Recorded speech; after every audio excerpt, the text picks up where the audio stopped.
What's up, core reporters, and welcome back to my channel. The new movie It Ends With Us, starring Blake Lively and directed by Justin Baldoni, who also happens to star in the movie as well. There's just been so much controversy surrounding this film. I've been staying out of it for the most part, but journalist actually just dropped a video from an old interview that she did with Blake Lively that she claims made her want to quit her job. At first, I thought, oh, like, is she being dramatic? Like, is she climbing in on the, Blake Lively hate train? Like, what's going on?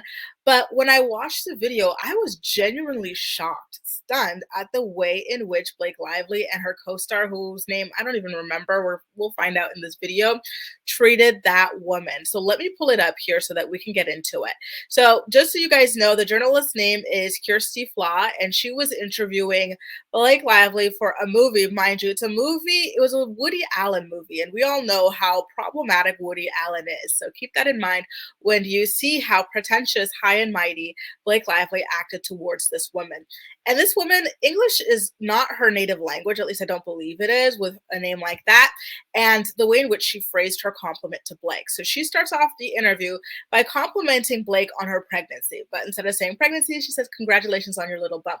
Blake had already announced that she and Ryan were expecting a baby at this time, and this woman just gave her a compliment, and watch the way that Blake treats her, like, from then on. First of all, congrats on your little bump. Congrats on your little bump. So, Blake, you're pregnant. This woman congratulates you. You give her a stank ass up and down look, and you say congrats on your little bump when you know that she's not pregnant. So now you've got this woman who's already nervous, and look at her face there, the poor thing, feeling extra self-conscious because this celebrity that she's interviewing for work, it's all on camera, literally just called her a fat ass for no reason. Not my bump. And here comes this face. I don't even know what it You've is. got two nice ones. They are kind of bumps, aren't they? No, not bumps. The lovely lady lumps. Check it Okay. out. Thank you. Thank you. Are You like the saying- movie? Are you a Woody Allen fan? I love most of his. Are you a Woody Allen fan? Oof, Lord have mercy. Let's continue. movies? And this one was so like visually amazing. Yeah, it's gorgeous. Did you guys love wearing those kind of clothes that you? Yeah. Yeah. And working in Everyone digital. wants to talk about the clothes, but I wonder if So there you go. I'm going to rewind it again. So this lady, she literally cannot do anything right in Blake's eyes, right? So this was some sort of a film where the costumes, per usual in any kind of film, costumes are very important to help tie the imagery together, right? I think this was a period piece, which makes it all the more important. So she, of course, asked like if they enjoyed the costumes at the time, and look at the condescending way in which Blake responds to her. Mind you, Blake doesn't even look at this lady. She's looking at that co-star who was a total follower who follows behind in the Mean Girl act. Gorgeous. Did you guys love wearing those kind of clothes that you? Yeah. yeah. And working in Everyone digital. wants to talk about the clothes, but I wonder if they would ask the men about the clothes. I would. I love Jesse's He has some suits and beautiful. That's how what I'm saying. he His wardrobe was Oh, beautiful. I know. Corey's Everybody. wardrobe I was know. gorgeous. He's Those so great. high-waisted pants. He's so great. I would wish men And wore sorry, high-waisted too. pants I like that know. still. Look at this. Me Or too. the father with his tank top in Oh, bed. it's so Just good. like it's just like Did you that. You catch could feel the it. tablecloth on the light in the Italian restaurant when they eat spaghetti? I didn't and notice that. No. that- There's Yeah, I so feel much like- warmth of everything. Yeah, it's not just the women that have the clothes. But I feel like the women Victoria- get the There conversation. you go. Blake ignores her the entire time. Then she only looks at her to say, it's not just the women who get the clothes. Like, Blake, you don't even know what this journalist asked other people. Like, why are you so defensive? And why are you acting like you're such a feminist when you're starring in a damn Woody Allen movie? Like, what?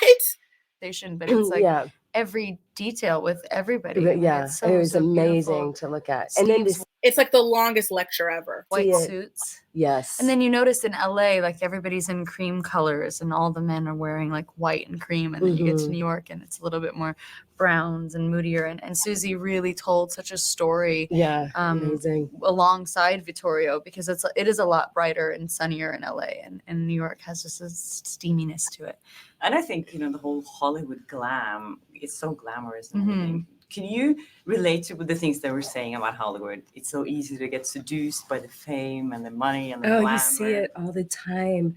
That was one of my favorite things about the movie, were the subtle turns to Mhm. their own transition into like the ego of showbiz that Kristen has in that scene with Steve Carell, and then with Bobby taking on the persona of a club owner, but still like these are things you do when you're an adult. Yeah. When you have to work, you have to, you play a part, you play at your life in a way that you find successful, or so it's a lot about choices. And then they carry this love, and it's just very very grown up. It's neat to see where they came from, though, and see how authentic these people truly are and what good people they truly are, too. Yeah. It's what you would see from the outside of the cafe society. You could dismiss each of their characters, but to see what a heart and soul each of them have is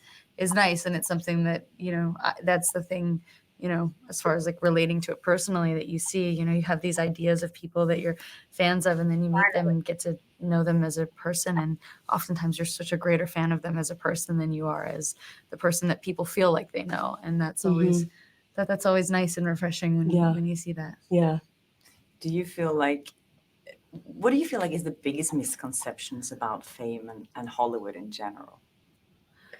I think the idea that people think that they know you, I think because of the how intrusive media is these days, So that was a dig at the interviewer. She's like, people think they know you. The media is so intrusive.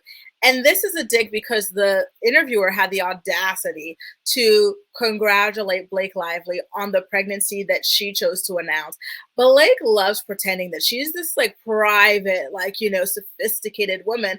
But she and her husband, Ryan Reynolds, are like the biggest attention grabbing like couple in Hollywood right now, with their like forced and like, fake like Twitter, Instagram interactions and stuff like that. It's all a part of this branding. They want people to be interested in their relationship and their marriage. And they're doing that with that movie that they're promoting right now. It Ends With Us, that they tried to do a Barbenheimer kind of thing for. Like, it's a movie about DV. Justin Baldoni, he's taking it seriously. He's raising awareness for organizations and everything like that. But Blake is talking about grab your friends, wear your florals, buy my hair care line.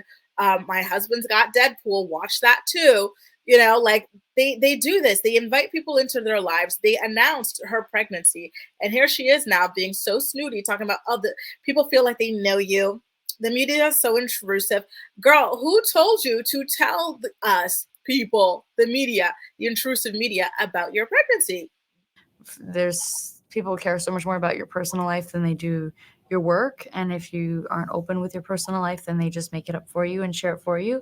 So I think the biggest misconception I see often is people feeling like they know someone that they don't, because they know what the media has created of someone.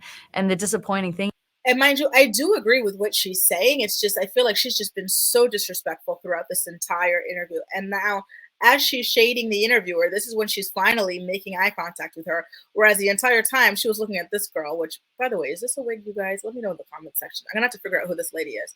But yeah. Is when you meet the people, they're always so much more awesome than than they're portrayed to be.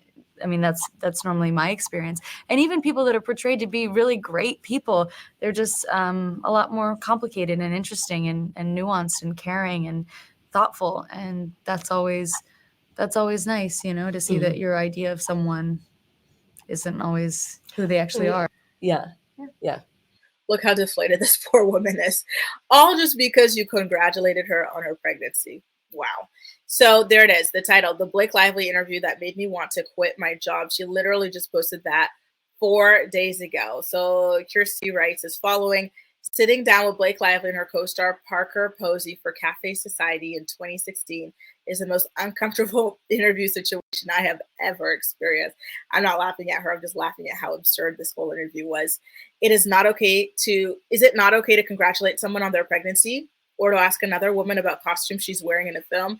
Let me know what you think in the comments. Listen, great question. Great question, girl. I want to know. And look at all the people she interviews. Meryl Streep, Helen Mirren, Morgan Freeman, Michael Caine, Clint Eastwood, Julia Roberts, Robert De Niro, you guys, Michael Douglas, Richard Gere, Robert Redford.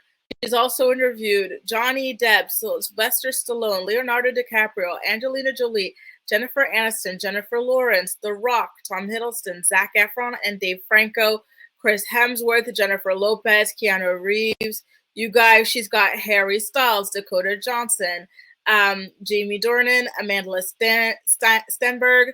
I'm not even going to mention this person. Chloe Grace Moretz, Selena Gomez, Tom Holland, Zach Galifianakis. I should know how to, like, I know him.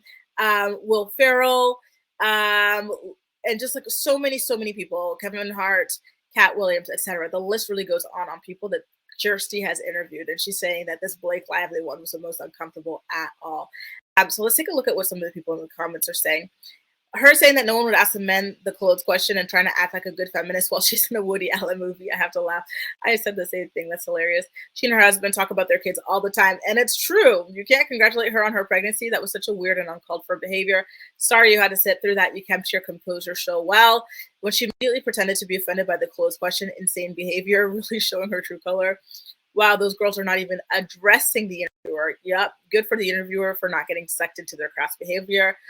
You congratulated her on her pregnancy and she called you fat. Also, Woody Allen. Woo! Wow. So, yeah, there you have it, you guys. People are not happy with the way that Blake Lively treated this woman. Like, was she always this way? And, like, the way that she and Ryan ran their PR, like, overshadowed it all. It allowed for everything to be, like, swept under the rug. Like, Blake, you've got some splaining to do, you know? Wow. Like, who would have thought that this movie that she thought would be the perfect, this DV movie that she thought would be the perfect platform to launch her hair care line and to help promote Ryan, her husband, as a screenwriter and as, you know, the Deadpool guy and everything like that. Who would have thought that that would lead to her downfall? Like, whew, is it only down from here, or will she find a way to bounce back? Let me know what you think, you guys. And let me know also what you think about the way in which Blake behaved herself during that interview, okay? In the comment section down below. Don't forget to subscribe to my channel if you haven't already for more celebrity news, reality TV recaps, and royal gossip. That's all for now. Thank you so much for watching, and I'll see you next time. Bye.